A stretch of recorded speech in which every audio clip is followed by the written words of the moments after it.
Everyone, आप सभी को स्वागत करते हैं द नॉलेज विद प्रेमचंद पर। आज के लेक्चर में हम लोग देखेंगे संज्ञा के बारे में। संज्ञा क्या होता है और संज्ञा के कितने प्रकार होते हैं, और जो भी संज्ञा के प्रकार है उसके जो भी टॉपिक है इसको एक करके संज्ञा के भेद को हम लोग पूरी अच्छी तरह से समाप्त करेंगे।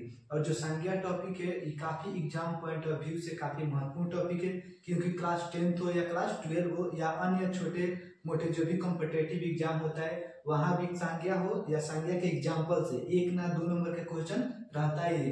तो चलिए सबसे पहले देखते हैं कि संज्ञा क्या होता है और इसका एग्जाम्पल क्या होता है।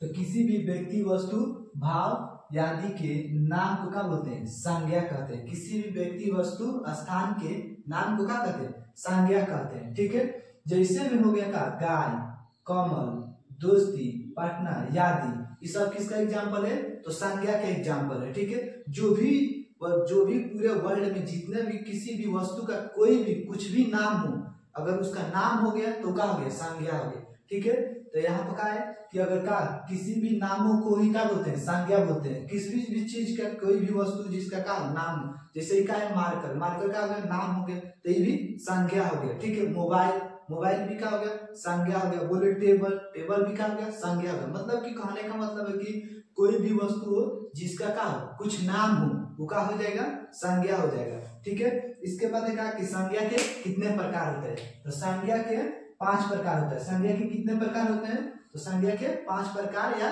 भेद होते हैं। ठीक है, कौन कौन सा होता है? तो पहले का व्यक्तिवाचक संज्ञा, क्या है? व्यक्तिवाचक संज्ञा। उसके बाद क्या है? जातिवाचक संज्ञा। इसके बाद समूहवाचक संज्ञा। उसके बाद क्या है?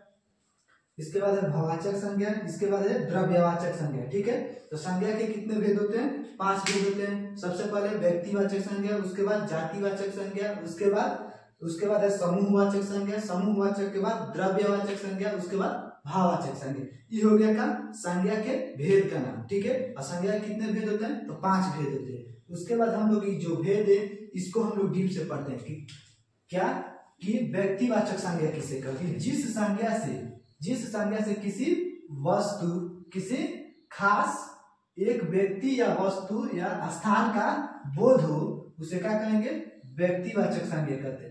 कि मतलब कि क्या कहने का मतलब है कि जिस संज्ञा से किसी खास एक व्यक्ति, वस्तु या स्थान, तो खास व्यक्ति कहेगा तो जैसे में हो गया राम, राम का है खास हो गया। ठीक है, बोलेगा क्या कि वस्तु में कोई सी चीज का नाम है कि क्या हो गया? पेन हो गया। मतलब कलम, कलम का है कि कलम में कौन सा कलम, तो हो गया का कि डोम्स का मार्कर हो गया। तो डोम्स का हो गया एक मार्कर में एक खास नाम हो गया। ठीक है, अब क्या है?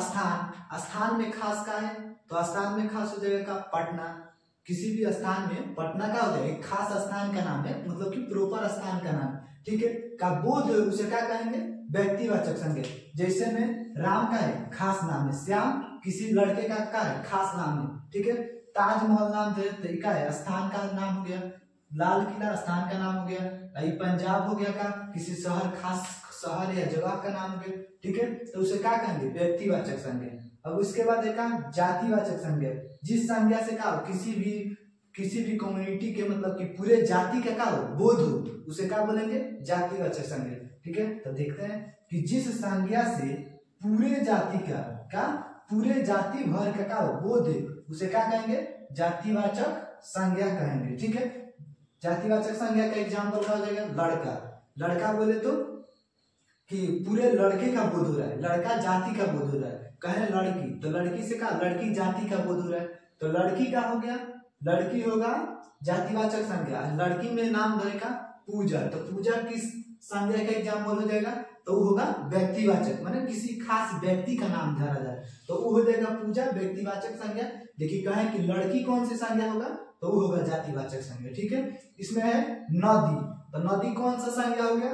तो नदी होगा जातिवाचक संज्ञा। उसमें कहा है गंगा नदी, तो गंगा किसी खास प्रॉपर का है नदी का नाम है, तो गंगा इसमें हो जाएगा किसमें? व्यक्तिवाचक संज्ञा में। ठीक है, यहीं से अंतर हम लोग देखेंगे तो एग्जाम्पल हम लोग का ज्यादा दिन तक का एग्जाम के दिनों तक ही याद रहेगा। ठीक है, जैसे हो गया का शहर कौन सा एग्जाम्पल है? शहर किस संज्ञा का उदाहरण है? तो शहर हो जाएगा जातिवाचक संज्ञा का एग्जाम्पल। ठीक है, अब बात करें कि शहर में पटना शहर, तो पटना किस शहर का एग्जाम्पल है? तो पटना हो जाएगा व्यक्तिवाचक संज्ञा के। ठीक है, ये दोनों संज्ञा के क्या कनेक्ट करके हम लोग याद कर लिए, दोनों से ट्रिक हो गया, समझे।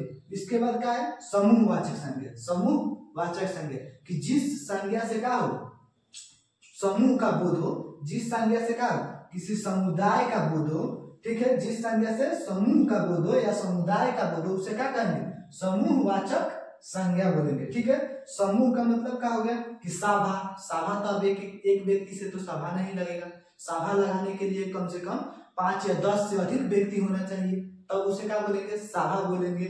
उसके बाद क्या है परिवार, परिवार में एक व्यक्ति तो नहीं होता है, परिवार में एक से अधिक व्यक्ति रहते हैं, तो ये क्या हो गया समूह का। टीम हो गया, टीम में भी होता है, क्रिकेट टीम जैसे होता है तो क्रिकेट टीम में भी क्या होता है एक से अधिक लोग रहते हैं, जिसमें 11 लोग रहते हैं।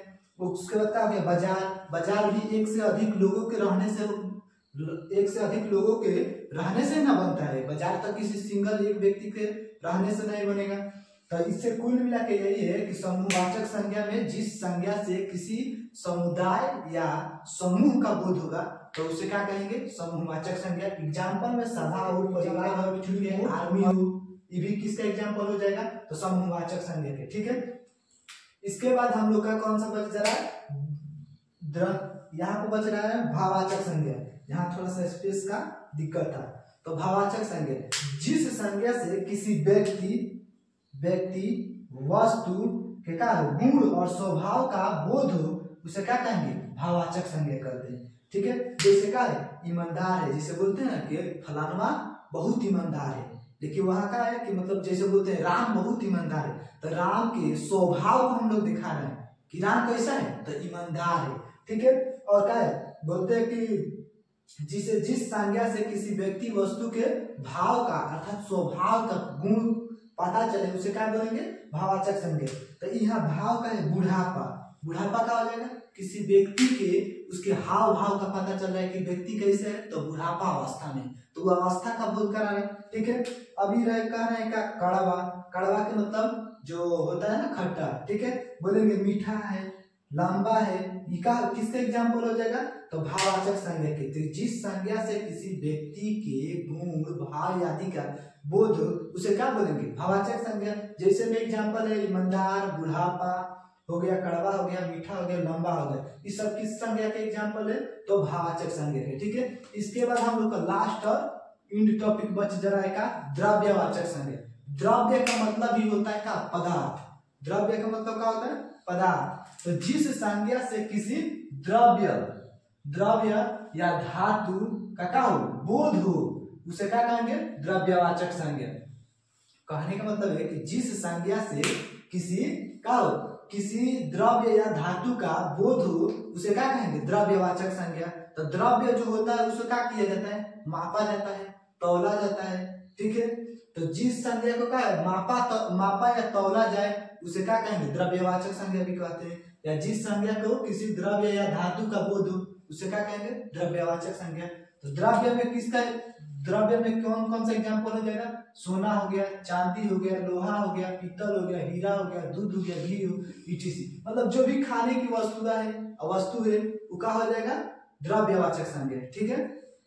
अब हम लोग एक बार इसको क्या करते हैं रिवीजन कर लेते हैं शॉर्ट फॉर्म में बिना समय लेते हुए कि सबसे पहले संज्ञा किसी भी व्यक्ति वस्तु स्थान के नाम को क्या बोलते हैं संज्ञा बोलते हैं। संज्ञा के कितने भेद होते हैं तो 5 भेद होते हैं। कौन कौन तो सबसे पहले हो जाएगा व्यक्तिवाचक, जातिवाचक, समूहवाचक, भाववाचक और द्रव्यवाचक। ये हो गया 5 संज्ञा के भेद हो गए, ठीक है। यहाँ अब इसके बाद हम लोग का जो एग्जाम्पल है सबसे इसमें संज्ञा में सबसे बेसी इसका क्या है एग्जाम्पल जो है ये सबसे महत्वपूर्ण है।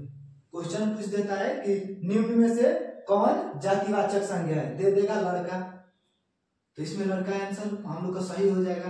तो सबसे ज्यादा एग्जाम्पल पर हम लोग को क्या करना है ध्यान देना है, ठीक है। इसके बाद हम लोग इस संज्ञा के बाद जो इसका नेक्स्ट लेक्चर है जो कि सर्वनाम है, बोर्ड में सर्वनाम भी जरूरी है, तो इसका नेक्स्ट पार्ट हम लोग सर्वनाम का जो होगा वो लेंगे हिंदी व्याकरण के ग्रामर में, ठीक है। इसका एक बार आप लोग स्क्रीनशॉट ले लीजिए।